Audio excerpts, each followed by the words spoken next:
KD is an interesting guy, man. This is not KD years ago in OKC when he said, hey, there are more important things in life than rings. And that sounded like excuses back then. And, of course, we all you imagine MJ or Kobe saying something like that. These guys were killers. And even then I thought, but you know what? KD is different. He's an interesting dude, always has been. He's not just parroting what everyone else says. Stephen A., I talk about, and we've talked about how he seems to have thin skin, burner accounts on social media and getting into spats with celebrities and stuff like that. Literally saying he's going to spit on Michael Rappaport. But I said in a way, I've come to think of him in a way of why do you care what anyone thinks? Well, it seems like he respects people. It doesn't matter if you have a blue check mark by your social media or not. He gets into it with fans because they're people. And he respects people's, what they have to say, maybe too much in a way. So he's just an interesting guy. I think what he's saying here is not what he said years ago when it sounded to me like, it sounds a little bit like an excuse because you don't think you're going to win a championship. This sounds to me like something you might like even less, Stephen A. Trust the process. This dude is about process right now. I respect that. He's already got his championships. Now, I don't love the way he got them. He reverse engineered his greatness in terms of what a championship is supposed to mean because he joined a 73-win team that could not lose without him. Or even you don't even need KD to join that Warriors team to win. They could have just had a normal all-star join that team. They couldn't have lost. It was KD, right? No, but now he's got the championships. He's got the rings. It's almost like, okay, media and fans and everybody, I need these rings. Okay, I got those now. Now I want to get to what I think is important, which is his own development as a player. Now, I'm quite sure he believes that if he's advancing as a player and he has these guys with him, that he will win a championship. But to me, the way I hear this is I'm not focused on the result. I'm focused on the process.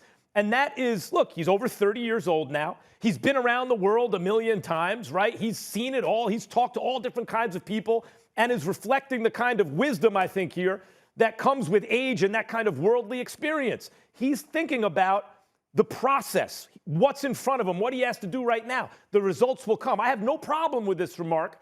And furthermore, I'm buying it. Well, I don't have a problem with it either. I just don't believe it totally. I mean, the reality of the situation is you came to Brooklyn, New York.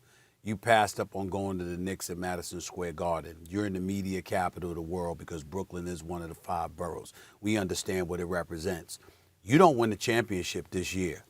If y'all are healthy and y'all are on the court and you don't win the chip this year, they ain't going to live it down. I can assure you of that.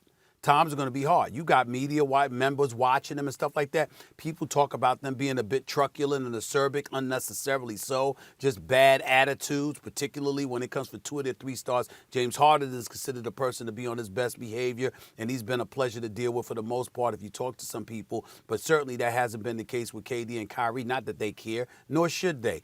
But in the end, here's the bottom line. You got to close. You got to close the deal. And if you're healthy and on the court together and you don't win, I assure you, walking the streets of New York City won't be too damn easy for you. You can't walk around with an attitude like, this is about the process and it ain't about winning a chip.